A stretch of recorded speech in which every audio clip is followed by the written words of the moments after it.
Bismillahirrahmanirrahim. Assalamualaikum warahmatullahi wabarakatuh. Halo adik-adik, berjumpa lagi dengan Umi Desi di Dufa Channel.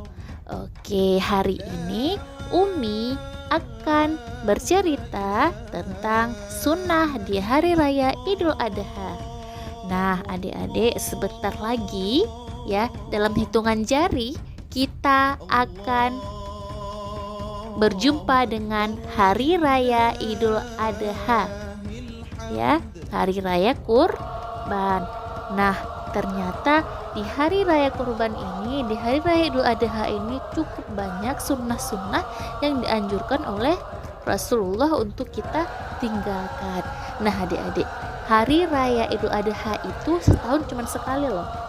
Jadi jangan sampai kita melewatkan sunnah-sunnah di hari tersebut. Ayo kita raih keberkahan Hari Raya Idul Adha dengan melakukan sunnah-sunnah Nabi. Oke, disunnahkan menjelang Idul Adha kita memperbanyak ibadah di 10 hari pertama Zulhijjah. Ya, berarti dari tanggal 1 Zulhijjah sampai tanggal 10 Zulhijjah kita disunnahkan untuk memperbanyak ibadah. Ibadahnya itu berupa apa? Salah satunya memperbanyak bacaan takbir, tahmid, dan tahlil. Nah, bagaimana Umi bacaannya? Ayo kita baca sama-sama seperti ini bacaannya. Allahu Akbar, Allahu Akbar, Allahu Akbar, La ilaha illallah, Allahu Akbar, Allahu Akbar, walillahil hamd. Nah, perbanyak bacaan takbir, tahmid, dan tahlil di 10 hari pertama bulan Zulhijjah. Nah, apalagi sunnahnya? Nah, ada di bulan itu namanya 9 Zulhijjah, ada namanya puasa Arafah.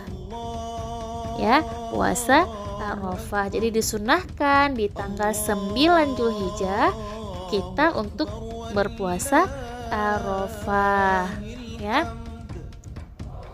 Di mana orang yang berpuasa di 9 Zulhijjah tersebut, maka akan Allah hapus dosanya setahun sebelumnya dan setahun sesudahnya. Nah, apalagi sunnah-sunnah sebelum Hari Raya Idul Adha. Nah, sunnah di Hari Raya Idul Adha yang lainnya adalah berkurban. Umat Islam boleh berkurban dari tanggal 10 sampai tanggal 13 Zulhijjah. Jadi dari Lebaran pertama sampai Lebaran ketiga itu boleh berkurban. Jadi adik-adik jangan heran, kenapa di kampung saya di Lebaran pertama kurbannya, di kampung nenek di Lebaran kedua, di kampung kawan Lebaran ketiga. Nah, itu boleh ya. Jadi 3 hari itu adalah waktu untuk berkurban. Nah, adik-adik, di Hari Raya Idul Adha itu ada amalan-amalan yang disunahkan, dan kalau bisa kita jangan sampai meninggalkannya karena ini sangat mudah ya, sangat mudah. Nah, sunnah di Hari Raya Idul Adha yang pertama ialah takbiran. Nah, seperti yang Umi jelaskan tadi, bagaimana Umi bacaan takbirnya? Allahu Akbar, Allahu Akbar, Allahu Akbar, La ilaha illallah, Allahu Akbar, Allahu Akbar, walillahil hamd. Nah, perbanyak takbir itu di Hari Raya Idul Adha. Kemudian sunnah yang kedua, mandi sebelum sholat. Ingat, basahkan seluruh anggota tubuh dari rambut sampai kaki, dan jangan lupa untuk berniat. Bacaan niatnya, nawaitul ghusla li'idil adha sunnatan lillahi ta'ala. Umi ulangi, nawaitul ghusla li'idil adha sunnatan lillahi ta'ala.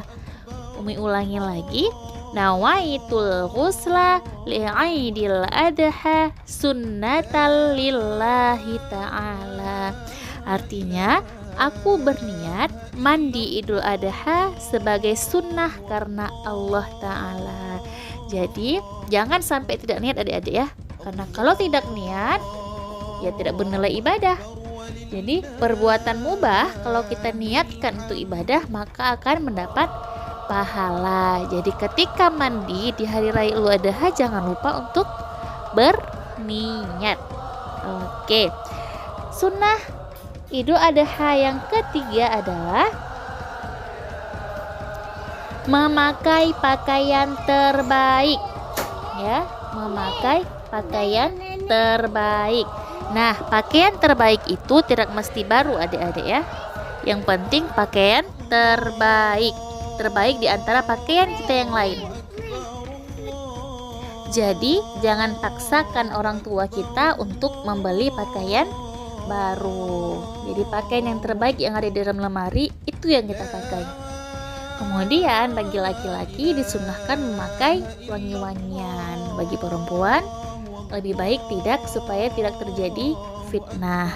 Kemudian sunnah Idul Adha yang keempat adalah tidak makan sebelum sholat Id. Jadi setelah mandi siap-siap ke masjid, sholat dulu. Pulang sholat Id baru makan. Paham ya?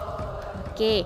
Sunnah yang kelima, berjalan kaki ke tempat sholat Id jika memungkinkan.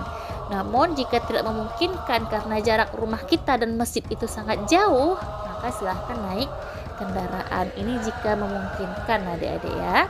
Kemudian sunnah yang terakhir adalah mengambil jalan pulang dan jalan pergi yang berbeda. Misal kita pergi dari rumah, dari lorong ini ke masjid, kemudian pulang dari masjid kita mengambil jalan yang lain. Nah, itu disunahkan. Semoga aspal-aspal, tanah-tanah yang kita pijak itu menjadi saksi bahwa kita sudah melaksanakan sholat Id. Oke, sekian dari Umi, semoga bermanfaat. Ingat, setelah didengarkan, diamalkan. Semoga Allah mudahkan ya adik-adik. Sekian dari Umi. Assalamualaikum warahmatullahi wabarakatuh.